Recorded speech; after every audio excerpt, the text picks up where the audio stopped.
What do homeowners get wrong the most about insulation? Let's talk about it.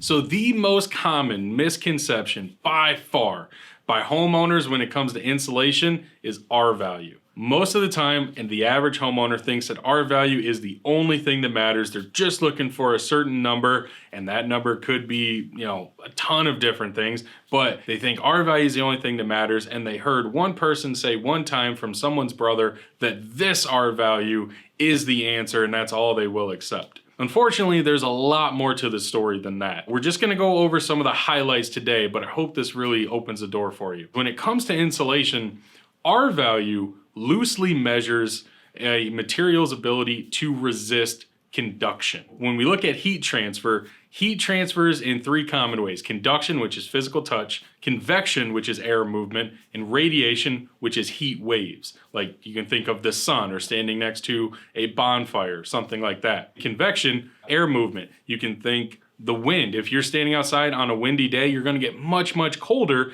than if the air was just cold itself. Or if you hear people say things like, the wind just sucks the heat right out of you.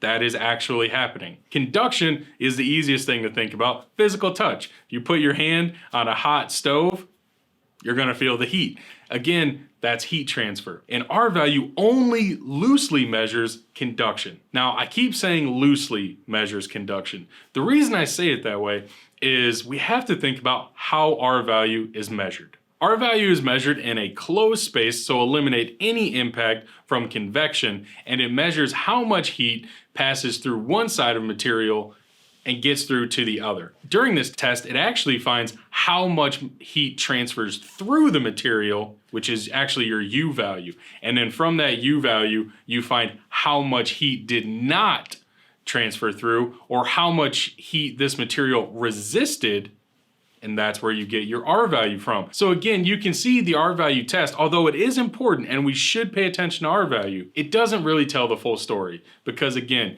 it rules out all convection, so it's kind of a skewed measurement to begin with right there. Another factor is some building materials, such as foam, actually change their R value or their ability to resist conduction when the temperature changes. A fibrous material actually gets more conductive or transfers heat faster when the temperature drops. A material like foam actually becomes less conductive, and it actually resists more temperature transfer when the temperature drops. So something to keep in mind when we think about R value and how it's actually measured. Convection is really the thing I want to hit home and I want you thinking about as a homeowner, because your home is not in a sealed box. Your home is exposed. There's elements to the outside. There's water, there's rain, there's wind, there's all sorts of elements that your home has to stand up to.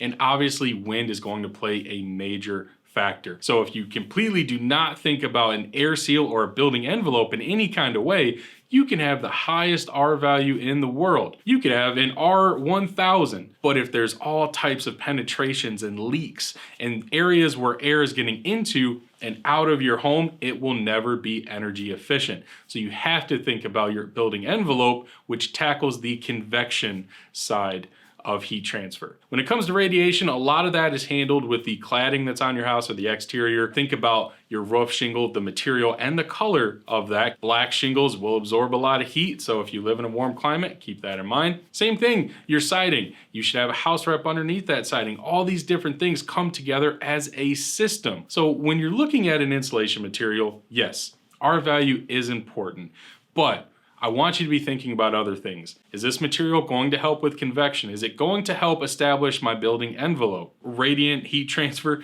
really is handled by other materials on the outside of the house, so you don't have to think about that too much when it comes to home insulation. But I do want you thinking about convection, and I need you thinking about your building envelope. So if you're ready to finally take back control of the comfort in your home and combat both convection and conduction, go to our link below to our Find a Dealer page, where you can find your local RetroFoam dealer and make your home more comfortable today. This is the Professor Foam reminding you that building is a science.